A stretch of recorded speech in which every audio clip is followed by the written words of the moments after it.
Hi, I'm Bill the Geek. Welcome to Chapala, Mexico. And I hope you've been enjoying our videos. If you're a subscriber, if you're not a subscriber, click the subscribe button. Today we're going to talk about the virus. It's not the happiest story I have to tell, but I think it's very important. It's changed all of our lives, and I want to give you my take on what's going on here and how it might affect your day-to-day living here or your visiting here.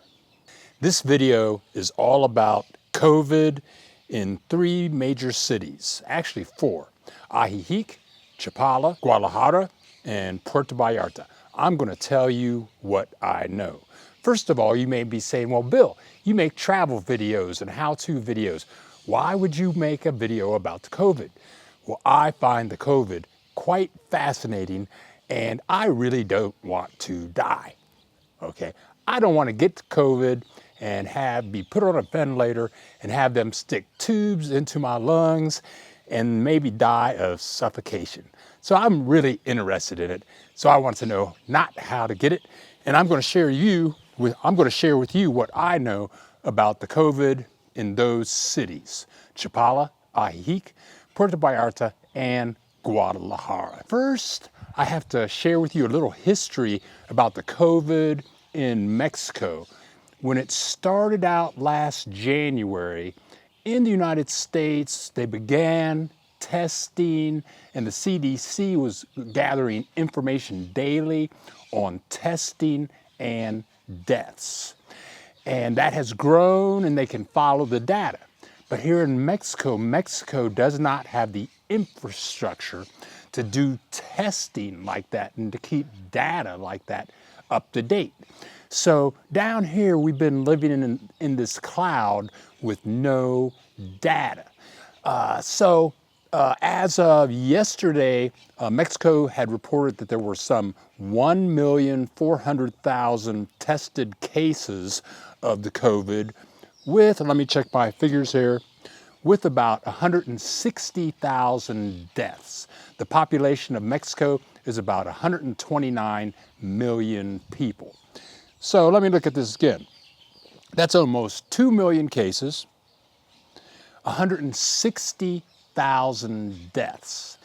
Now, as the COVID began to grow, people were looking at stats around the world, but Mexico's stats were very low. And people were saying, well, there's no COVID here. Look at the statistics. But where's the testing? There was no testing. How do you know how many infections you have if there's no testing? As of last week, I only know of 3 people in Mexico that have been tested. And wherever they're testing people, I don't know, you can't readily get tests down here in Chapala or Ajijic, or it's difficult in Guadalajara and Puerto Vallarta. Here, if you want to get tested, it's going to cost you about 1,000 pesos, which is $50, or 6,000 pesos, which is $300. Mexicans can't afford, if you have a family, a husband, a wife with 3 kids, you can't afford to test like 4 people for $200, let alone $1,200. So testing down here, I don't know where they get their statistics, but pretty much testing down here has been non-existent until maybe a couple of weeks ago. And now it's not readily available for everybody. And if maybe 5% of the population can afford to be tested, but that leaves 95% in the people in the population of Mexico that have had no testing. So I knew this was coming. I knew that a bomb was going to explode.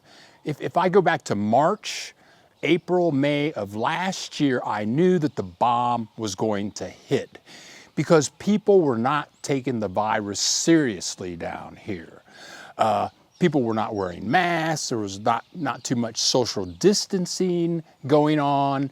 And over time, Now when you walk down the street, you see a lot more people, maybe 95% of people wearing masks. There is no enforcement here. If you're not wearing a mask, if you're not doing social distancing, you're not going to get fined. So when you see more and more people wearing masks, it's not because of enforcement, it's because of now people are aware of people getting sick and they're aware of people dying. That's why people are wearing masks down here now. If you go to Walmart, if you go to a major grocery store, if you go to the telephone company, you have to get your temperature taken. You have to wash your hands, all that kind of stuff. If your temperature's high, you can't get back in. You can't go in with your whole family. You can only go in like one person at a time. So I think the bomb is going to get ready to hit in Mexico, just like it hit people in Brazil. So what is the government doing? I can't speak for all over Mexico. I can only speak for Jalisco. Jalisco is a state in Mexico. It's the state of tequila. And all of the cities that I've mentioned thus far are in the state of Jalisco. Jalisco, you have Guadalajara, Puerto Vallarta, Ajijic, Chapala, and many other cities. In Guadalajara, right now, the hospitals are full. And not only are the hospitals full, but if you're in intensive care, they don't have any oxygen for you. They're really hustling to find oxygen. Funeral homes are full. People are getting sick, and I'm going to say a month ago, nobody knew, no, I'll say 2 months ago, nobody knew anybody with the virus. But, okay, I'm married to Teresa. She has 9 brothers and sisters. All of her brothers and sisters have 3 or 4 kids, and they're all adults now going to college or in business, something like that. And all the people in her family now know like 10 or 20 people with the virus, and people are dying. Neighbors are dying. Neighbors are going into the hospital. Neighbors are having funerals. This wasn't going on about 6 months ago. Teresa's daughter's husband is a doctor in Puerto Vallarta. He's only been a doctor for about 2 years. He's trying to build a practice in Puerto Vallarta, and he's been trying to figure out how to get that business going for the last 2 years. For the last 5 months, all of his business has been virus business in Puerto Vallarta. He has so much business in Puerto Vallarta that he doesn't have time to see all of these clients, and he's making money out the wazoo visiting these people with the virus in Puerto Vallarta, giving them the treatment that he can and directing them to the hospitals that he can direct them to. But let's go back to what the government is doing. In Jalisco, around March of last year, they decided, in Chapala anyway, and Guadalajara, this is a statewide move. They decided to shut the schools down. I think this was in March. And they said, well, we'll reopen the schools in June. The schools have been closed since March. That's 9 months. And for a period of time, they closed down a lot of businesses. As I speak now, it is February the 2nd, 2021. As I speak right now, they had a resurgence in infections, people dying in the state of Jalisco. So they closed a lot of governmental stuff like parks, recreation centers, of course, schools, and they just started that like 2 weeks ago. They did it last year, but it was more severe. On the main streets in Chapala, they closed all the businesses. And on the Malecon, where there are about 100 business, maybe 20 restaurants, they made all of those closed. And those were closed for about a month. But the people revolted. because these people, it's not like the United States. The United States had a recovery package where they could give individuals and businesses money to keep on going.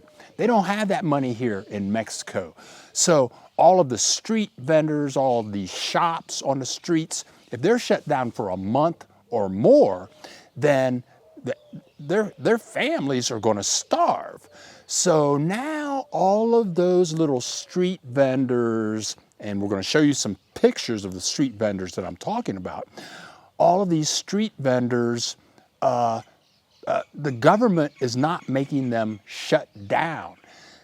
It's a catch-22. They can't shut the street vendors down because they don't have any other source of money.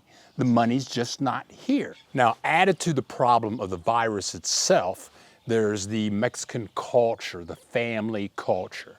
As I said, Teresa has 9 brothers and sisters, and her mother and most of her brothers and sisters live in Guadalajara. And every Sunday, all the brothers and sisters with their kids go over to grandma's house for a big fiesta every Sunday.